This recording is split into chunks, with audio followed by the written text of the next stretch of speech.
правим домашно суши. Направихме няколко.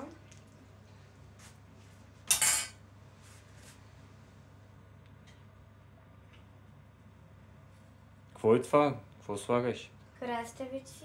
Добре, после? И микс от някакви... Е тако. Много добро е това. После отгоре слагаме силната. Това? Ами... Норвежка. И сега, понеже нямаме специално, го напиваме ето така. Не бързи.